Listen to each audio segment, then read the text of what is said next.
Muy buenas noches, Dios les bendiga. Un gusto poder saludarles y estar conectados con ustedes por este medio. Voy a checar mi audio para ver que se escuche bien. Bueno, según yo se escucha bien, se escucha claro. Bien, hermanos, pues gracias a Dios porque podemos estar nuevamente conectados por este medio, transmitiendo en vivo desde aquí de la IPAR La Santísima Trinidad en el centro de Tampico, Tamaulipas, donde se encuentra nuestra iglesia. Contentos y agradecidos con el Señor por un día más que el Señor nos permite poder estar en comunión con Él de esta manera. Eh, de esta forma que las redes sociales nos permiten poder conectarnos los unos con los otros. Anteriormente, bueno, en tiempos bíblicos, la manera en cómo se conectaban las iglesias y los apóstoles con las mismas iglesias, pues eran por medio de cartas. Eran medios importantes, necesarios, a través de los cuales ellos también al congregarse, al reunirse, bueno, leían lo que la palabra de Dios tenía para cada uno de ellos a través de sus apóstoles. Pero más allá de la palabra de Dios, pues eran medios de comunicación. Y pues gracias a Dios porque nos permite usar los medios de comunicación que el Señor pone a nuestro alcance para poder estar en contacto los unos con los otros y poder utilizar estas herramientas para llevar la palabra del Señor hasta donde nos encontramos. Y pues de esa manera, unidos no solo por la tecnología, sino por el poder de Dios, por el poder de su Espíritu Santo, es que podemos estar en una misma mente y en un mismo sentir, disfrutando de la presencia de nuestro Dios. Ahí donde usted se encuentra, aquí donde yo me encuentro, tengamos la seguridad y la confianza de que el Señor está con nosotros, que la presencia del Señor nos acompaña y Él, nuestra comunión verdaderamente es con Él, verdaderamente es con nuestro Señor y Salvador Jesucristo a través de el poder, el obrar de su Espíritu Santo en nuestras vidas. Y bueno, hermanos, pues vamos a iniciar este tiempo leyendo un texto en las Sagradas Escrituras. Este texto se encuentra en Mateo capítulo 3, versículo del 1 al 2. Mateo 3, del 1 al 2. Este texto, hermanos, es un llamado que la palabra de Dios nos hace hacia una actitud continua en la vida del creyente que tiene que ver con el arrepentimiento. Dice la palabra de Dios: en aquellos días vino Juan el Bautista, predicando en el desierto de Judea y diciendo: arrepentíos, porque el reino de los cielos se ha acercado. Arrepentíos, porque el reino de los cielos se ha acercado. Esa es la predicación principal de Juan el Bautista, un llamado al arrepentimiento, un llamado a las conciencias a ser redarguidas, a ser quebrantadas a causa del pecado que mora en todo ser humano. Y sin embargo, un arrepentimiento también con fe, con confianza en la provisión que Dios ya había hecho para nuestra salvación. Y cuando Juan el Bautista ve a Jesucristo venir hacia él, él lo señala y dice: he aquí el Cordero de Dios que quita el pecado del mundo. No solamente él predicó el arrepentimiento para perdón de pecados, sino predicó a aquel que otorga ese perdón a nuestros pecados, porque el arrepentimiento en sí mismo no es suficiente. El arrepentimiento en sí mismo no produce el perdón de nuestros pecados. Es una actitud y es una condición necesaria en la vida del pecador, a causa de la contrición de nuestros pecados, y sin embargo, el único que puede otorgarnos el perdón no es nuestro arrepentimiento, sino es Cristo Jesús, el Cordero de Dios. Aquel sacrificio, aquella ofrenda provista por Dios para remisión de nuestros pecados, el cual a su debido tiempo vino a este mundo, como dice Pablo en Gálatas, nacido de mujer y nacido bajo la ley, para representarnos a nosotros, los que habríamos de arrepentirnos y los que habríamos de creer en Cristo Jesús como nuestro Señor y Salvador. Cristo Jesús, tomando nuestra condición humana, tomando nuestra responsabilidad ante la ley de Dios, vivió una vida perfecta cumpliendo la voluntad del Padre, dando cumplimiento a las profecías que hablaban acerca de su persona, de su obra en representación nuestra, y muriendo en la cruz del Calvario en nuestro lugar, llevando nuestros pecados sobre sí mismo para poder pagar la justicia de Dios, comprar por medio de su sangre, de su sacrificio, el perdón de nuestros pecados y aplicar esa gracia salvadora, redentora a todos los que creemos en Él. Y mis amados hermanos, estamos en este tiempo iniciando un tiempo, digamos, en el año, en el calendario litúrgico de la iglesia cristiana, un tiempo especial en el cual estamos preparando nuestro corazón, estaremos preparando nuestro espíritu delante de Dios para poder conmemorar y para poder celebrar la preciosa obra redentora de nuestro Señor y Salvador Jesucristo. Lo que tradicionalmente, hermanos, se le ha llamado en el mundo cristiano la Cuaresma, que básicamente Cuaresmas son los 40 días previos a la pasión y a la muerte de nuestro Señor Jesucristo, y que prácticamente abarca 46 días hasta el día de su resurrección. Y si bien este término llamado Cuaresma se utiliza más en el contexto de la Iglesia Católica Romana, no obstante, su significado no es exclusivo para uso de la Iglesia Católica Romana. Básicamente está señalando ese tiempo en el cual nuestro Señor Jesucristo estuvo preparándose previamente también a su ministerio y que culminaría con su obra redentora en la cruz del Calvario.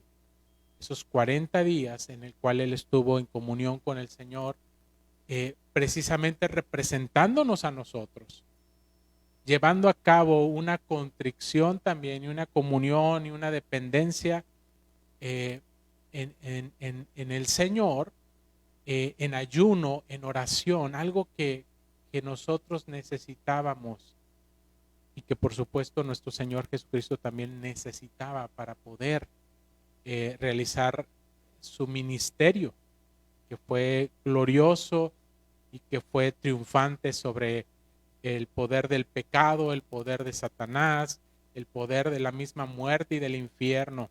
El Señor Jesucristo se preparó para enfrentar esa obra redentora y poderla cumplir de una manera perfecta y gloriosa para nuestro bien. Y nosotros, hermanos, como cristianos, como creyentes, no solo protestantes, evangélicos, sino también como reformados, aquellos que seguimos la tradición reformada, nosotros también, hermanos, tenemos que prepararnos para adorar y servir al Señor. Hemos conocido una salvación tan grande y creemos que tenemos un entendimiento correcto acerca de esa salvación, que es imposible, hermanos, pasar de una manera inadvertida este tiempo en el cual debemos de entrar en ese tiempo de preparación espiritual que tiene que ver con un tiempo también de contrición, un tiempo de contrición por nuestros pecados. Y esto es algo similar al tiempo del Adviento, que precisamente prepara el nacimiento, la venida de nuestro Señor Jesucristo. Y el Adviento es un tiempo también de contrición, es un tiempo de señalar y entender la gravedad de nuestro pecado y la necesidad de un Salvador, el cual viene eh, y nace en este mundo. Y por eso celebramos el tiempo del Adviento y también celebramos el tiempo de la Navidad.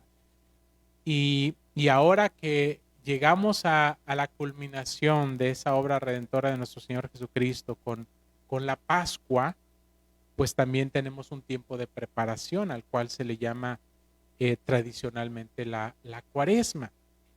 Y nuestro énfasis, hermanos, en cuanto a este tiempo especial litúrgico, pues es precisamente la idea de, digamos, recordar lo que Juan el Bautista también hacía el llamado sobre el arrepentimiento, el preparar nuestro corazón en contrición, en santificación, para poder conmemorar correctamente con una buena actitud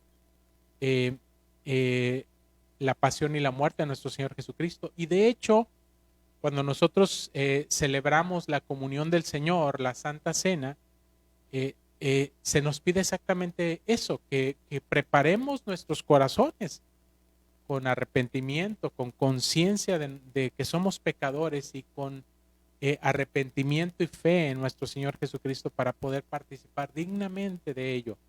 No porque seamos perfectos, sino porque tenemos un enfoque, un entendimiento correcto de lo que significa la mesa o la Santa Cena del Señor, y que es un mandato, que es una institución dada a su iglesia por Él, que debemos de cuidar, que debemos de guardar continuamente. Y lo mismo sucede, hermanos, precisamente con este tiempo. Y para ello, hermanos, pues la palabra de Dios nos da herramientas para que nosotros podamos, digamos, preparar nuestro corazón para manifestar a Dios esa conciencia de pecado, de arrepentimiento y por supuesto recibir con fe la gracia de su perdón, de su misericordia. Y bueno, aquí hay una muestra, hermanos, perdón, de algunos salmos que nosotros podemos tomar en nuestras lecturas diarias, en nuestras devociones cotidianas. Estos salmos, hermanos, son salmos de penitencia. Son salmos que si nosotros los leemos, nos vamos a dar cuenta que se caracterizan por ser oraciones de arrepentimiento y de confesión de pecados. El Salmo 6, el Salmo 32, el Salmo 38, Salmo 51, Salmo 102, Salmo 130, Salmo 143. De tal manera que la palabra de Dios nos muestra a través de estos salmos la importancia de mantener una actitud delante de Dios humilde, humillada, a causa de nuestra humana debilidad, de nuestro pecado, en una, digamos, conciencia y dependencia de la gracia perdonadora, reconciliadora y salvadora que solamente Dios puede proveernos a través de la fe en Cristo Jesús. Así que la idea detrás de todo estos y de estos salmos que expresan esa profunda tristeza y contrición del salmista por sus pecados, nos llevan a confesión de pecados, nos llevan a poder santificar a Dios en nuestras vidas, reconocerlo a Él como santo y a la vez santificarnos a nosotros mismos, no nosotros mismos, sino el Señor, su Espíritu, su palabra, nos santifica constantemente. Cuando nosotros nos arrepentimos, cuando confesamos nuestros pecados y cuando dejamos que la fe en Él pues cubra precisamente nuestra necesidad espiritual. Y mis amados hermanos, el Evangelio, que es la oferta de salvación de Dios para la humanidad, es precisamente lo que celebramos en la Pascua, lo que celebramos en Semana Santa, como también tradicionalmente se le ha denominado. Son términos, son conceptos que no vamos a encontrar en las Escrituras, pero que son válidos para describir, digamos, un tiempo especial en el cual nos enfocamos en mente, en corazón, y nuestros cultos, nuestros servicios a Dios, los motivos por los cuales nos congregamos, están enfocados precisamente en esos momentos especiales que recordamos acerca de la persona y de la obra de nuestro Señor y Salvador Cristo Jesús, y el énfasis principal en todo ello es la proclamación del Evangelio. El Evangelio que es proclamado de manera clara, vívida, en el sacrificio de nuestro Señor Jesucristo. Así que claramente la fe y el arrepentimiento están involucrados como respuesta al mensaje de salvación que Cristo ha venido a traernos a la humanidad. Y ese es el Evangelio que necesitamos para nuestra vida, y ese es el Evangelio que necesita el mundo escuchar. Y no lo va a escuchar el mundo si nosotros no lo proclamamos, hermanos, si nosotros no lo celebramos, si nosotros no lo conmemoramos. Y por eso la iglesia cristiana, hermanos, a lo largo de su historia, a lo largo de los siglos, ha constituido ciertos momentos en los cuales, digamos, nos concentramos en estos aspectos importantes de nuestra fe y de nuestra identidad como cristianos, pero también a través de los cuales damos testimonio al mundo de nuestra fe. Pero no solamente está limitada a esos tiempos, digamos, litúrgicos, a esos tiempos digamos, de celebración y de adoración especial, sino que es un asunto de la vida entera, de la vida cotidiana. La palabra de Dios nos dice que nosotros debemos de presentar al Señor nuestros cuerpos en sacrificio vivo, santo, agradable a Dios. Ese es nuestro culto racional, y ese culto no está limitado a un día a la semana, a un tiempo específico durante la semana o durante el mes o durante el año. Es un asunto continuo en nuestra vida, y en nuestra vida debe estarse reflejando constantemente, continuamente, nuestras convicciones cristianas, y que conllevan, por supuesto, arrepentimiento y fe en nuestro Señor y Salvador Jesucristo. Así que, hermanos, pues les invito en el nombre del Señor a poder poner en nuestra mente y en nuestro corazón, digamos, la actitud correcta que el Señor quiere ver en nuestras vidas, no solamente en este tiempo previo a Semana Santa, no solamente durante Semana Santa, sino durante toda nuestra vida, durante todo el año. Lamentablemente muchas veces solamente en estos tiempos especiales pues vemos de alguna manera un resurgir de nuestra fe, de nuestra devoción hacia el Señor, y después el resto del año, después de estas fechas importantes, que no son las fechas lo que celebramos, sino los acontecimientos, tenemos que recordarlo. Después de celebrar estos acontecimientos en estas fechas, pues volvemos a al estilo y a los hábitos de vida con los que generalmente venimos batallando. Pero esa no es la idea. El tiempo de preparación no es simplemente para prepararnos para un tiempo especial, es un asunto de nuestra vida.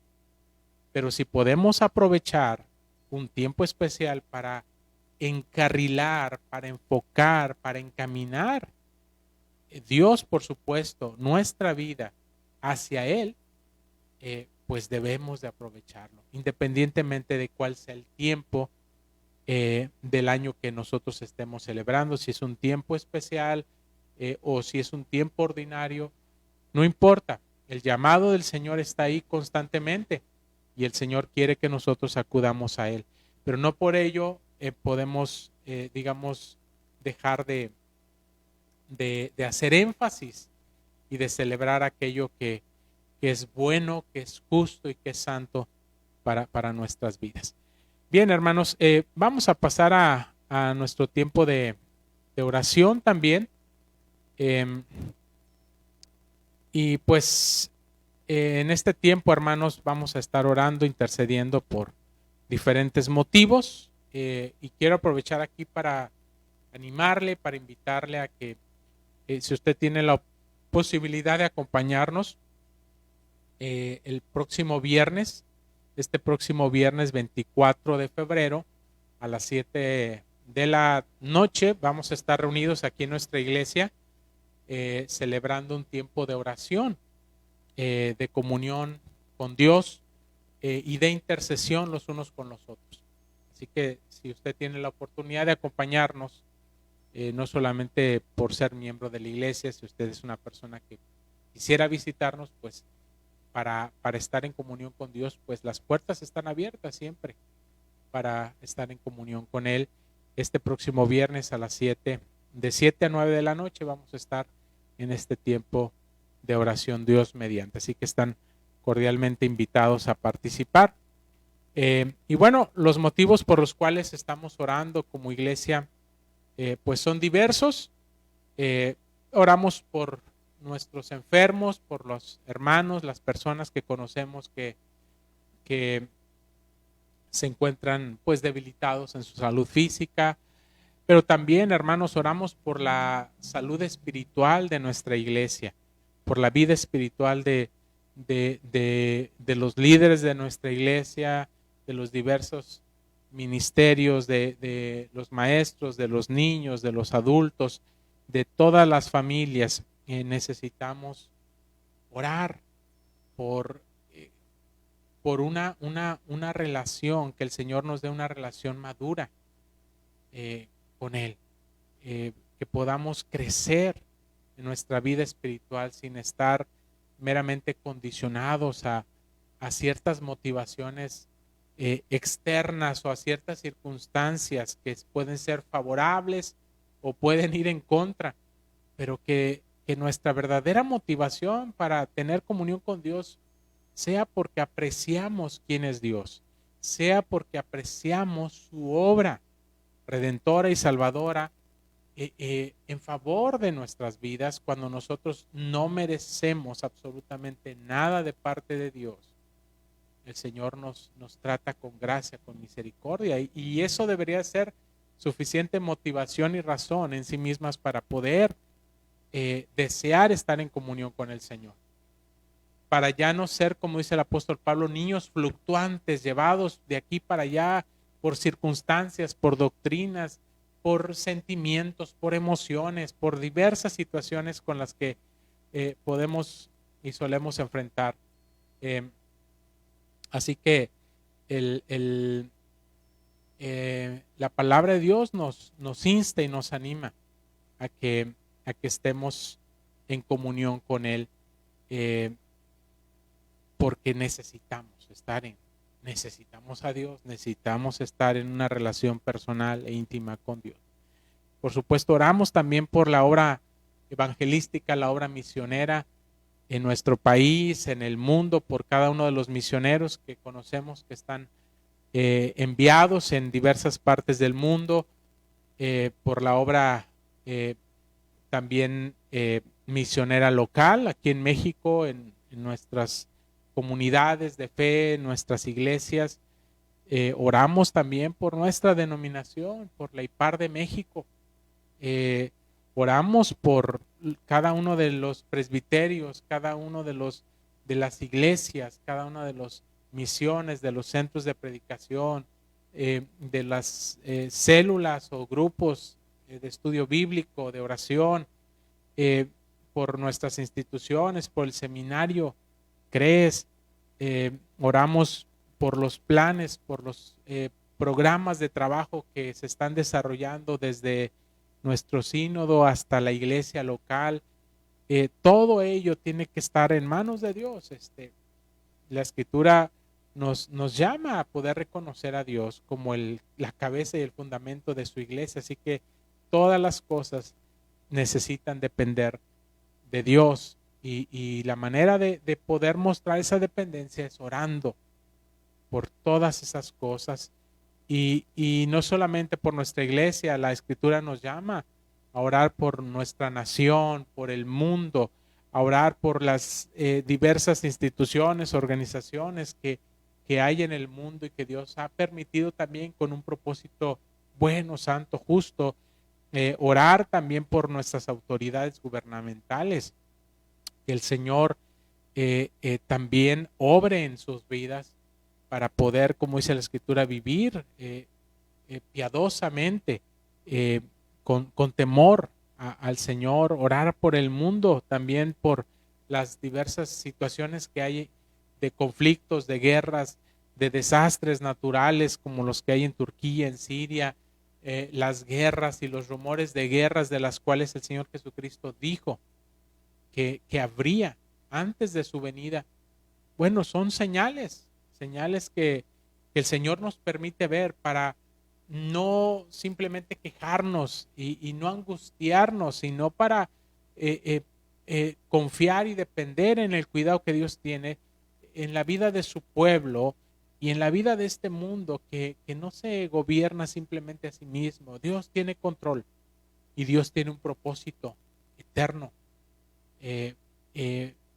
no solamente de juicio, sino también de salvación y de redención. Y la iglesia tiene que brillar y tiene que, como lumbrera, alumbrar en lugares de oscuridad a través del evangelio, a través del evangelismo, a través de las misiones, a través de las buenas obras, como dice el Señor Jesucristo, para que el mundo vea las buenas obras y glorifiquen al Padre que está en los cielos.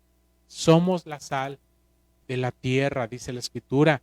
Tenemos que evitar, orar, interceder en contra de la corrupción, pero también nosotros mostrar con nuestras obras que nosotros no nos estamos guiando por los mismos estándares y por los mismos valores y principios del mundo, sino por los del reino de Dios. Por esas y muchas cosas debemos de estar orando, hermanos, constantemente, intercediendo constantemente. Así que quiero invitarle a que me acompañe en esta oración. Padre Celestial, gracias te damos, Señor, por la oportunidad que tú nos das de estar en comunión contigo, Señor, en esta hora. Señor, queremos poner delante de ti nuestras gratitudes, Señor, en reconocimiento de todas las bondades que tú tienes para con tu pueblo, Señor, para con cada una de nuestras vidas. Gracias, Señor, por amarnos, gracias por salvarnos, gracias por cuidarnos, Señor. Gracias, Señor, por preservar, Señor, no solamente nuestras vidas, sino a toda tu creación, Señor.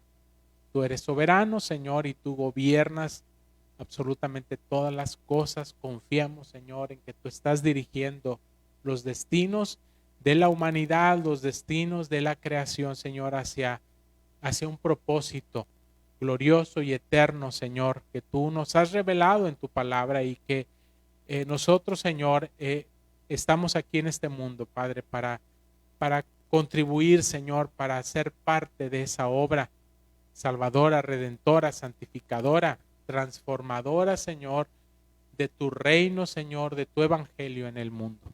Así que, Señor, te agradecemos porque tú estás haciendo esa obra en nuestras vidas y tú, Señor, quieres hacer esa obra también a través de nuestras vidas en aquellas personas, Señor, que están pues espiritualmente sin vida, que necesitan, Señor, ser vivificadas y que solamente, Señor, a través de tu poder, de tu espíritu, de tu palabra, Señor, predicada, enseñada, Señor, proclamada por tu iglesia, esa obra será posible. Así que, Señor, nos ponemos en tus manos, Señor.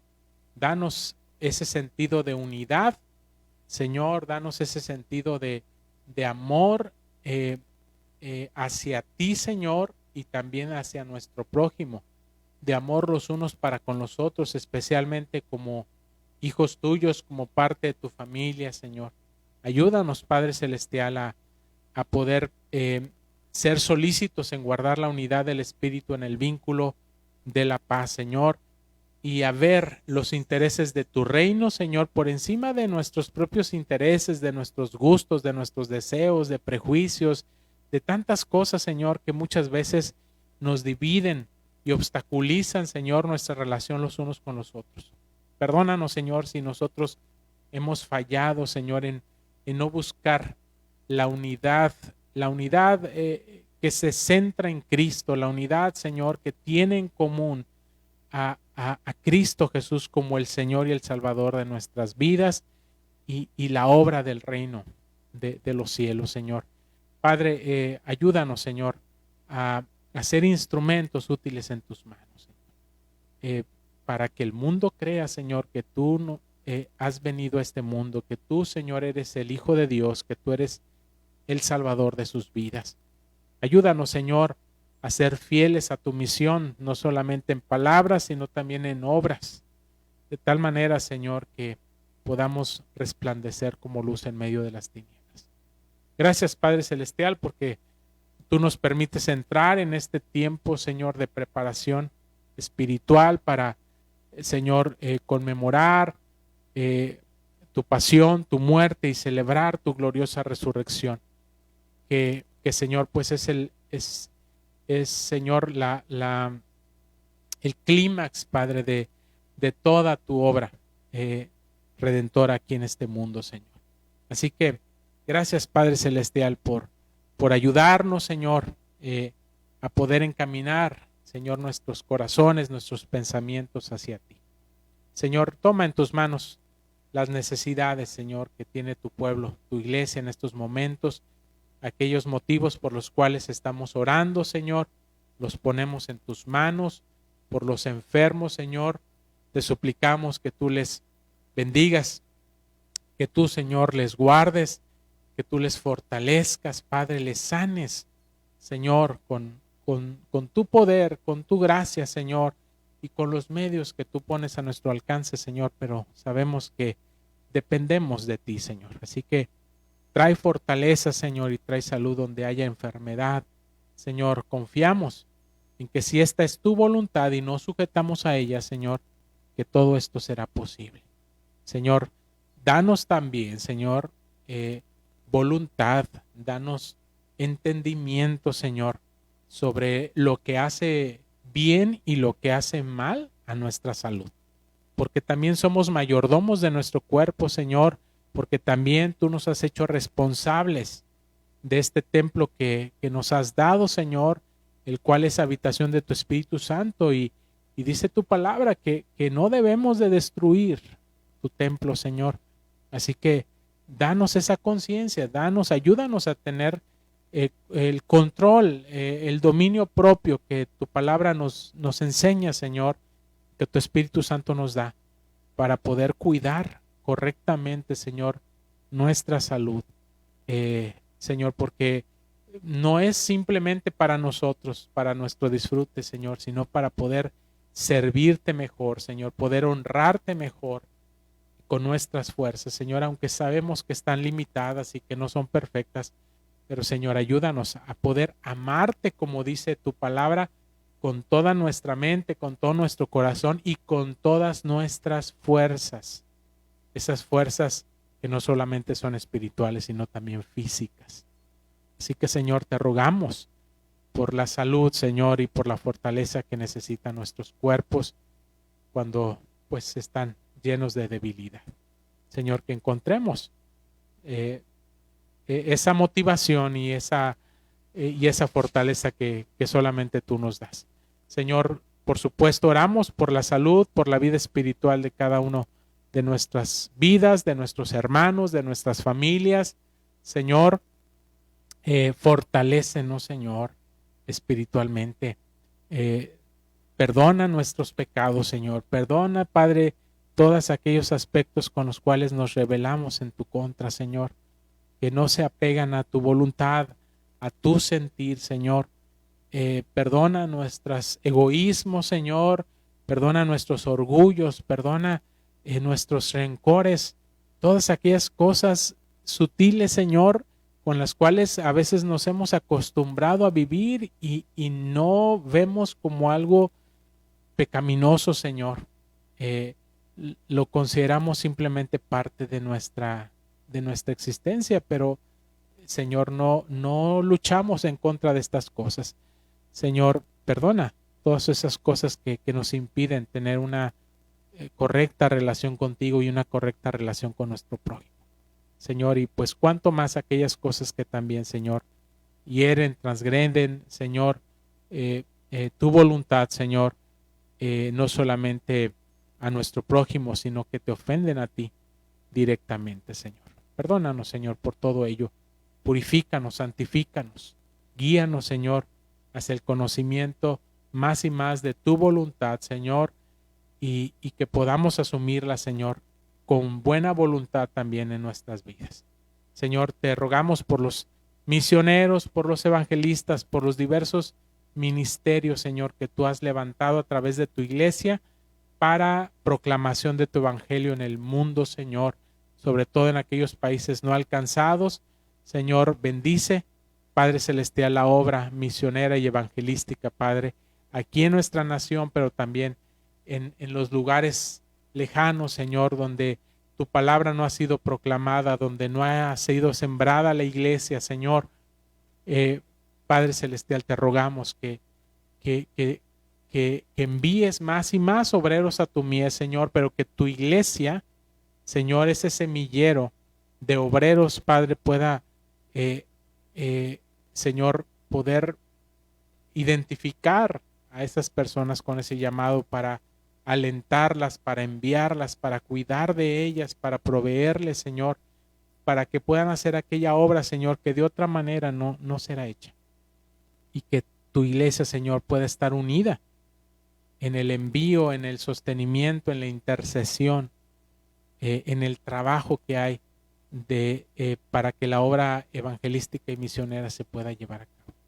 Señor, te rogamos por todas esas naciones que están sufriendo, Señor, no solamente pues las acechanzas de Satanás espirituales, Señor, en pecado, Señor, sino también los desastres naturales, las situaciones difíciles, Señor, que afectan a todo mundo, Señor.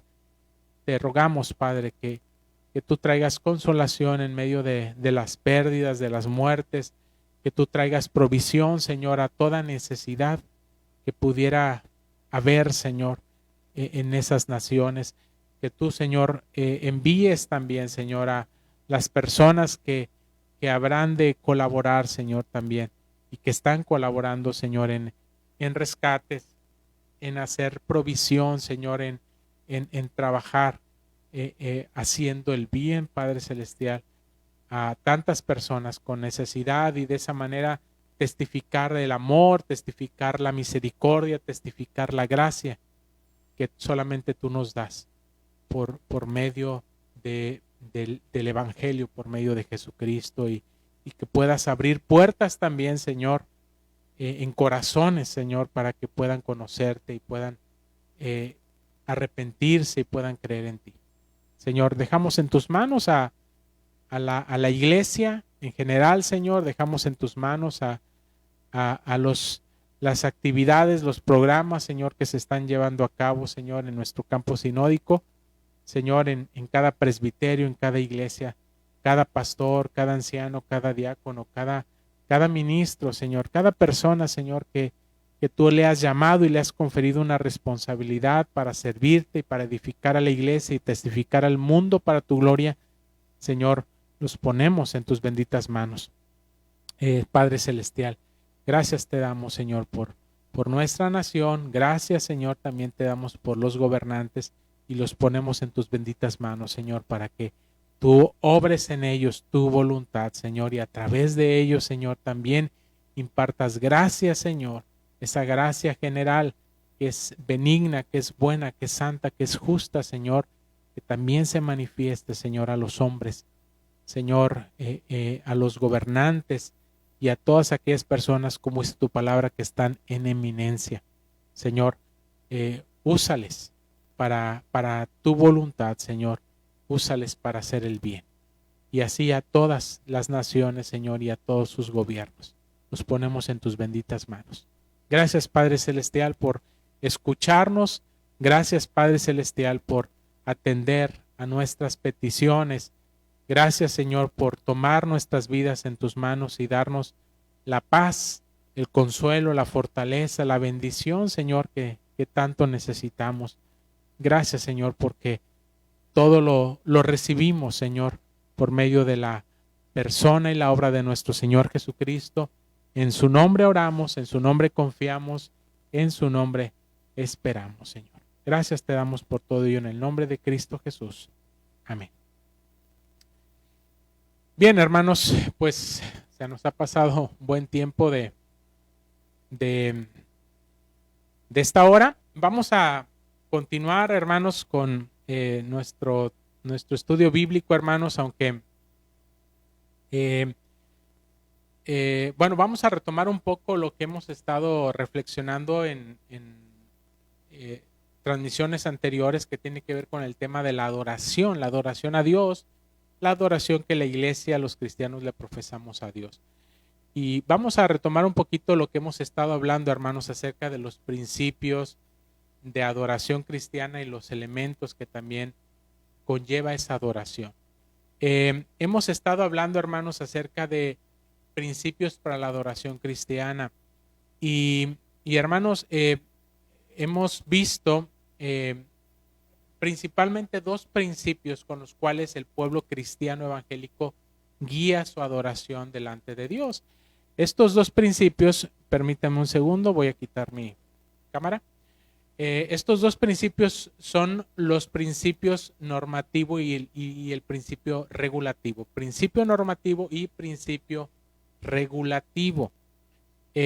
Generalmente son los principios con los cuales nosotros normamos, digamos, o regulamos nuestra adoración a Dios. ¿Cómo sabemos cuál es la adoración que a Dios le agrada? Bueno, hermanos, nos guiamos a través de estos dos principios. Algunos cristianos se apegan a un principio, en este caso al principio normativo o al principio regulativo. ¿En qué consisten estos dos principios? Aunque ya los hemos comentado anteriormente, bueno, quiero volverlo a comentar. El principio normativo es que todo lo que no está prohibido en las Escrituras está permitido en la adoración a Dios.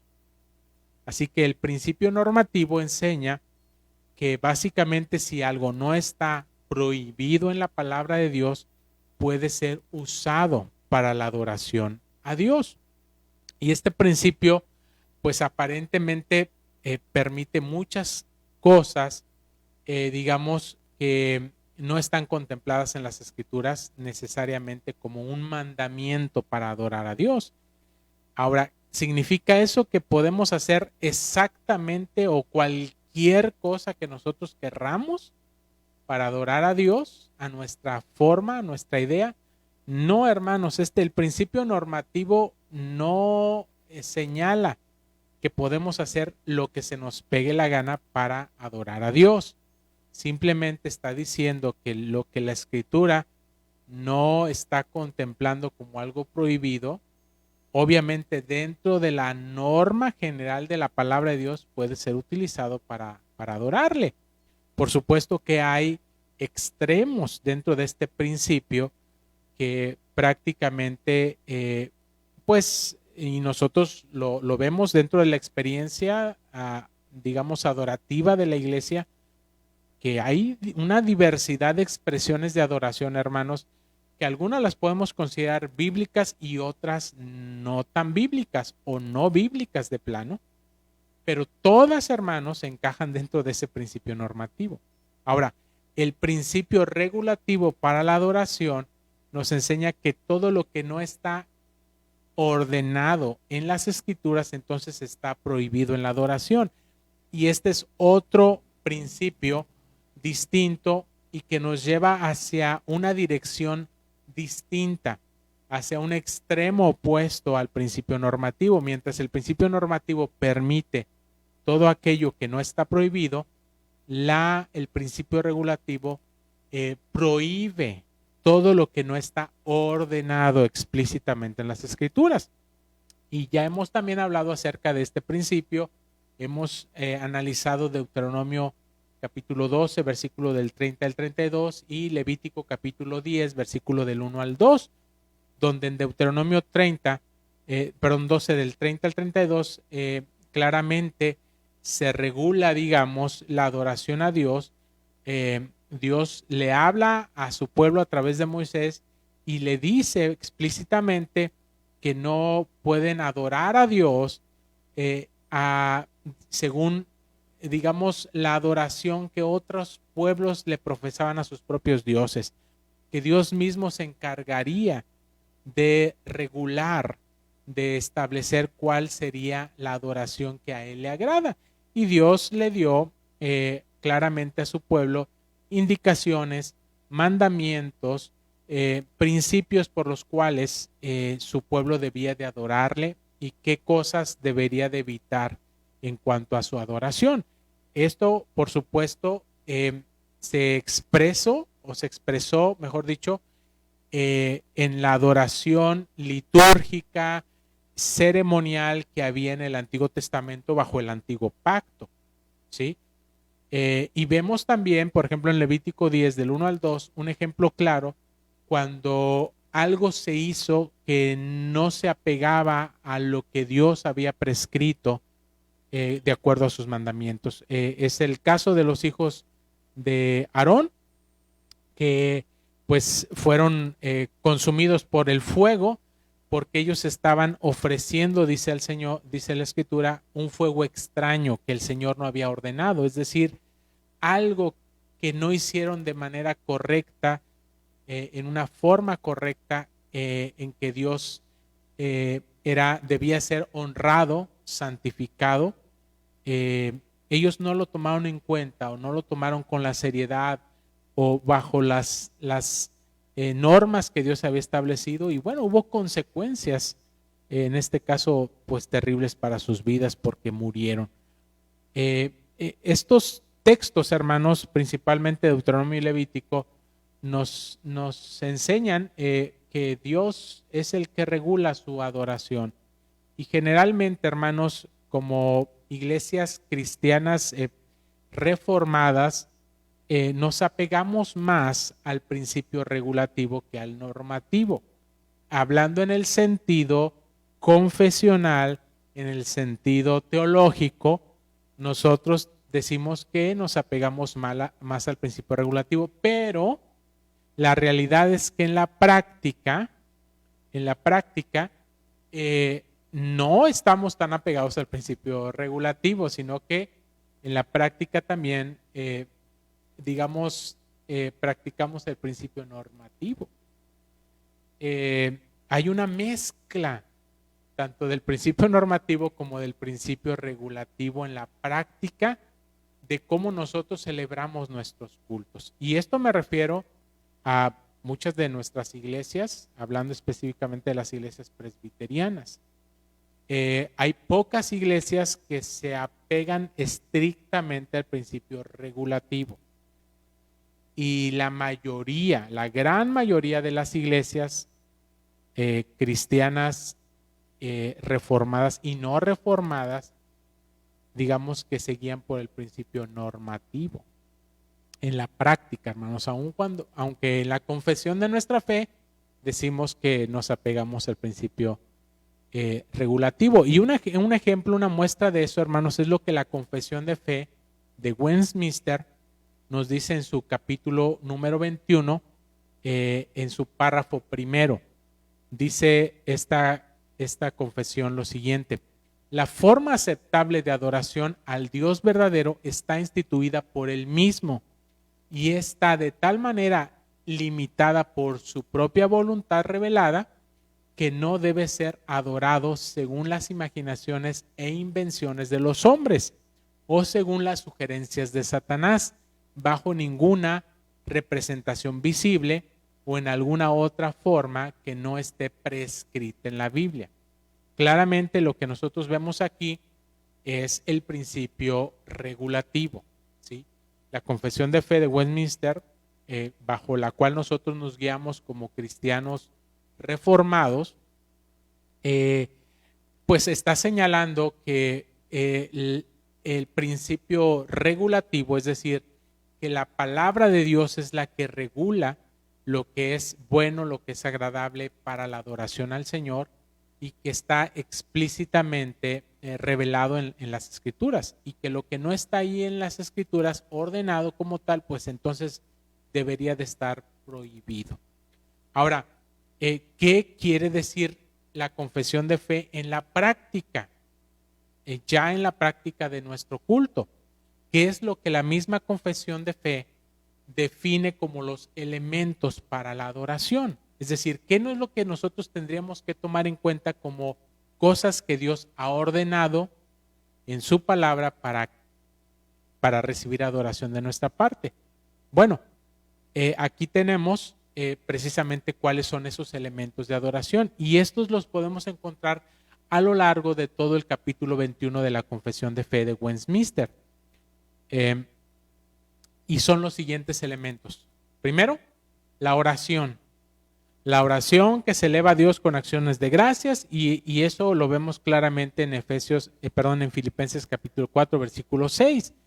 Aunque estos textos, hermanos, no necesariamente están dados en el contexto del culto, de la celebración cúltica congregacional al Señor, sin embargo, son instrucciones que recibimos por medio de la palabra de Dios de lo que debemos de hacer en la vida cotidiana, y por lo tanto deberían de también ser implementados en el culto. Y lo que no nos permite Dios hacer en nuestra devoción a Dios, digamos en la vida cotidiana, pues tampoco deberían de implementarse en el culto. Pero digamos que eso es lo que la confesión de fe nos está guiando a entender. La oración. Segundo, la lectura de la Biblia con temor piadoso. Son palabras mismas de la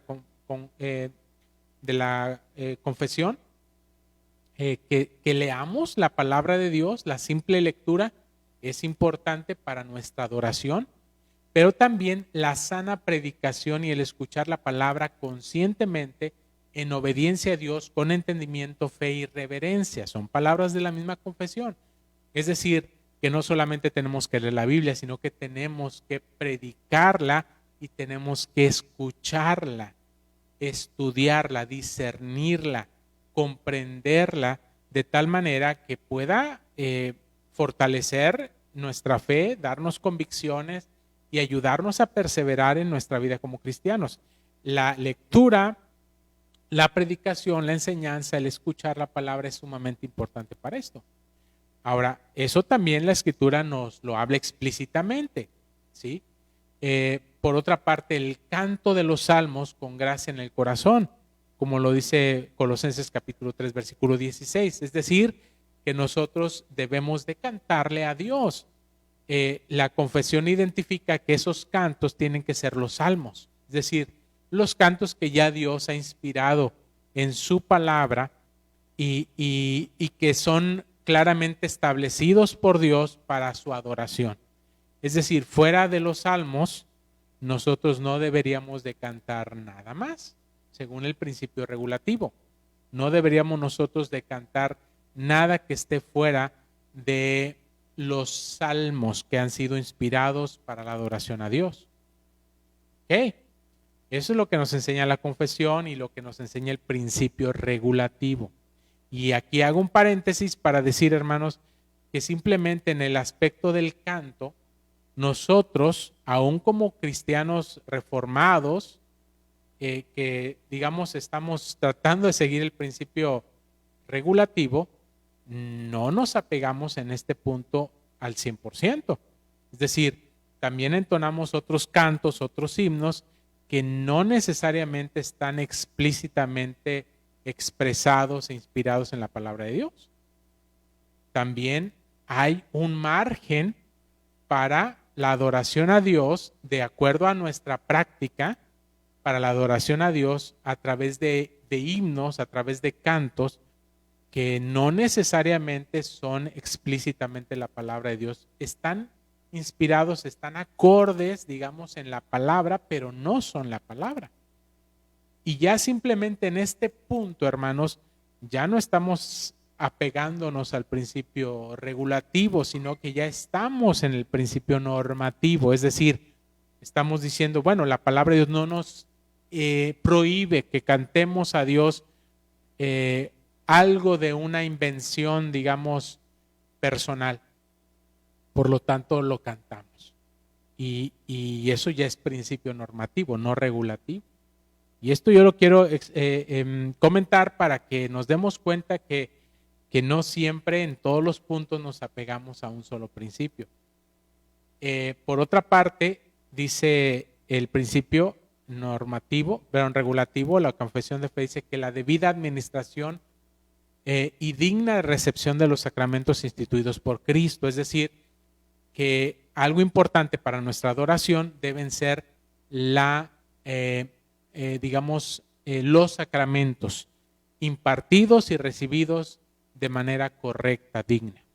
Eso es importante. Las ofrendas generosas para la obra del Señor, tal como también se indica en 1 Corintios 16:2, segunda de Corintios 9, por ejemplo, son ejemplos que nos hablan acerca de que la iglesia apartaba ciertas ofrendas para ser, depositadas aún el primer día de la semana como parte de su adoración a Dios, cuyo propósito era ayudar a los necesitados, servir para la obra del evangelio, etc. Así que las ofrendas son una parte importante también de nuestra adoración a Dios. Interesantemente, en este punto, la confesión de fe no señala explícitamente los diezmos, sino solamente las ofrendas. Aunque entendemos nosotros que el principio de los diezmos se preserva en el Nuevo Testamento, porque no fue un asunto meramente, confinado a la ley en el Antiguo Testamento, no fue algo que vino como parte de las leyes ceremoniales, sino anterior a esas leyes ceremoniales, puesto que Abraham dio el diezmo a Melquisedec, sacerdote de Salem, y que eso fue previo a la ley. Bueno, se entiende que ese principio se preserva más allá de la ley. Pero bueno, y otra cosa que también señala la confesión es que además de lo anterior, dice, en ocasiones especiales también se puede realizar los juramentos religiosos, los votos, los ayunos solemnes y las acciones de gracias. Dice, en ocasiones especiales. La pregunta es, ¿cuáles son esas ocasiones especiales?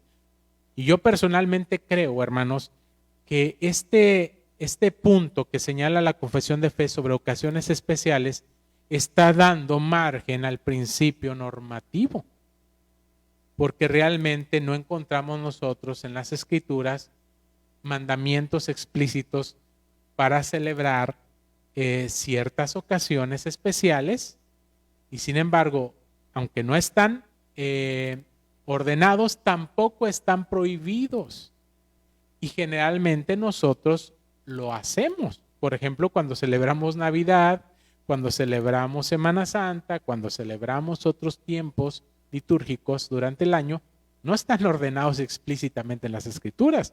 Si nosotros nos queremos apegar al principio, permítame abrir aquí, si nosotros nos queremos apegar al principio normativo, hermanos, perdón, al principio regulativo estrictamente, nosotros no deberíamos de estar celebrando ningún acto cúltico, litúrgico, fuera del día domingo. Porque digamos que este principio contempla que el único día ordenado para la adoración a Dios es el día domingo, el primer día de la semana. Es lo que encontramos explícitamente en las Escrituras. Así que si nosotros nos queremos apegar estrictamente al principio regulativo, solamente podríamos y deberíamos celebrar el culto el domingo y sin ningún énfasis, digamos, extraordinario más que la adoración a Dios, no con un énfasis particular, sino con el énfasis que el Evangelio nos provee para la adoración. Es decir, celebramos absolutamente toda la persona y la obra de Cristo Jesús cada primer día de la semana. Y eso es lo que hacemos, hermanos, pero no es lo que exclusivamente hacemos como cristianos. Cuando celebramos Semana Santa nos reunimos también el jueves para celebrar la comunión del Señor, el viernes el culto de crucifixión, incluso entre semana las iglesias que se reúnen entre semana para celebrar un culto de adoración, de estudio bíblico, de oración, etcétera. Otro tipo de momentos litúrgicos también se celebran. Entonces, digamos que ahí lo que estamos implementando no es el principio regulativo, sino el principio normativo, que nos da margen para hacer aquellas cosas que no están explícitamente ordenadas, pero tampoco están prohibidas en las Escrituras. Yo no sé si me estoy explicando lo suficiente en este punto, hermanos, pero creo que la misma confesión de fe que está a favor del principio regulativo abre un margen para implementar aspectos de la adoración que tienen que ver con el principio normativo. Y aquí me voy a extender un poquito más, hermanos. Disculpen que me pase un poquito más de tiempo porque quiero ir a un punto, hermanos, y con esto es lo que quiero concluir. Porque Dios mediante el siguiente miércoles vamos a estar hablando de aspectos litúrgicos propiamente. Por ejemplo, del calendario litúrgico. ¿Cuáles son los momentos que nosotros debemos de tomar en cuenta como cristianos para celebrar el culto al Señor, además del domingo? ¿Cómo es que nos guiamos para hacer eso? Entonces,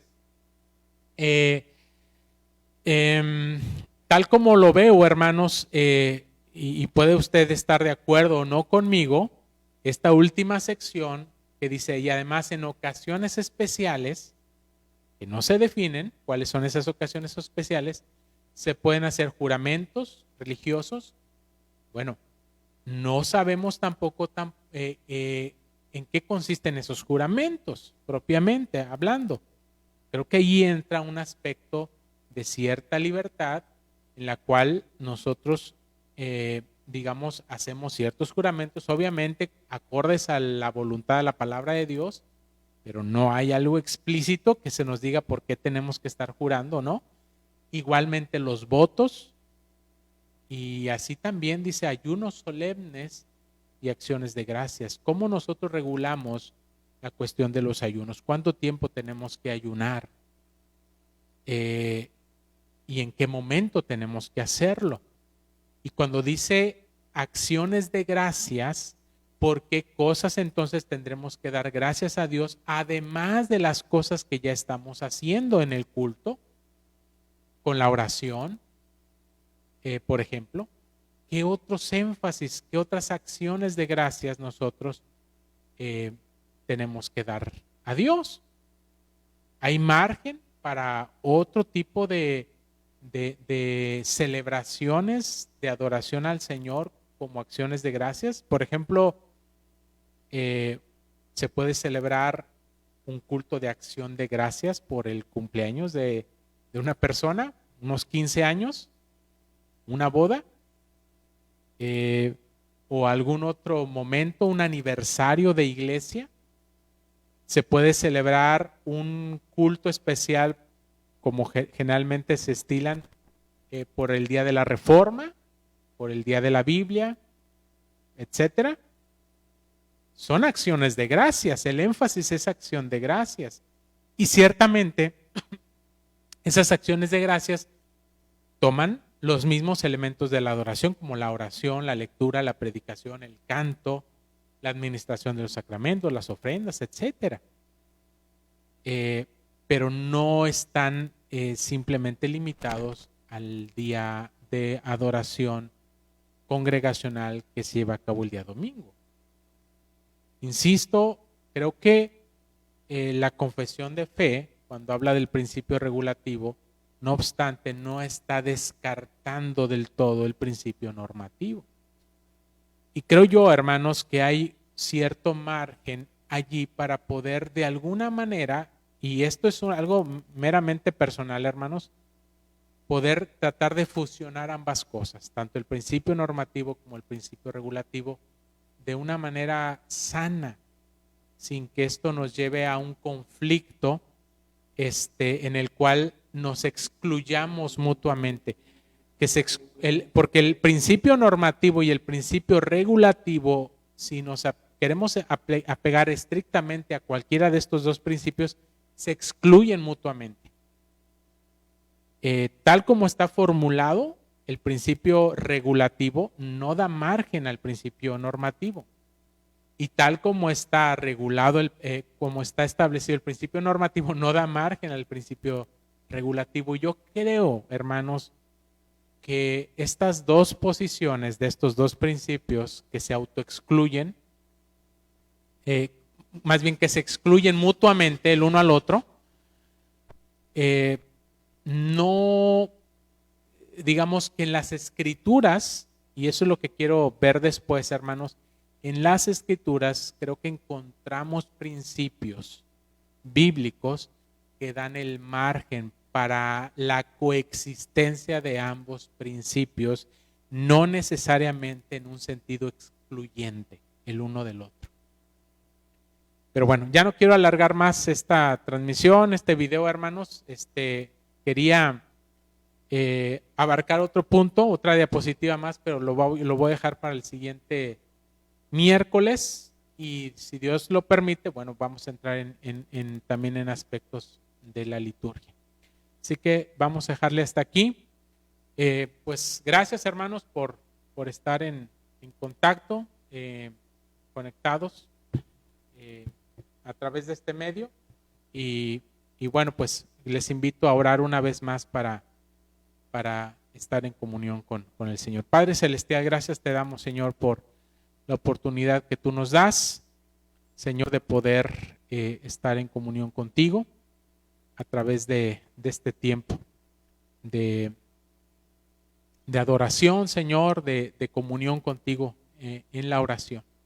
Padre Celestial, nos ponemos en tus benditas manos, Señor, para que tú, Señor, sigas guiando nuestras vidas, sigas preparando nuestras vidas, Señor, espiritualmente, que tú nos des discernimiento, que tú nos des madurez, Señor, sobre todo esa madurez que se manifiesta en una relación contigo y en una relación con nuestro prójimo correcta, Señor, con actitudes correctas, Señor, que te honren, que te glorifiquen a ti, pero también, Señor, que edifiquen a nuestro prójimo, a nuestros hermanos en la fe. Padre Celestial, pues ponemos en tus manos, Señor, en nuestras vidas, y Señor, te pedimos que pues aquellas cosas, Señor, quizás que no hemos orado, Señor, que no hemos puesto en tus manos, pero que tú conoces que tenemos necesidad, Señor, tómalas en tus benditas manos, Señor, y danos el descanso que necesita nuestra alma, porque te lo pedimos y te lo suplicamos en el nombre de Cristo Jesús. Amén.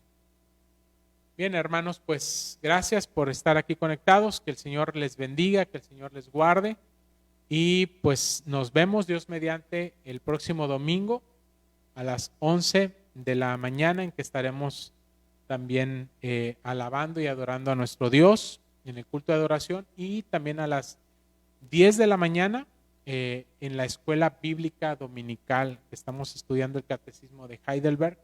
Muy interesante a través de nuestro hermano, pastor laico José Luis Pérez Nieto. Él es quien está impartiendo la enseñanza en la escuela dominical y está haciendo mucha edificación. Así que pues, le invitamos a que venga desde la escuela bíblica dominical 10 de la mañana a 11 y a las 11 a partir el culto de adoración. Y este domingo, recordemos, al finalizar el culto, tenemos también nuestra comida fraternal, a la cual todos estamos invitados a participar. Que el Señor les bendiga, que el Señor les guarde y nos vemos en la próxima.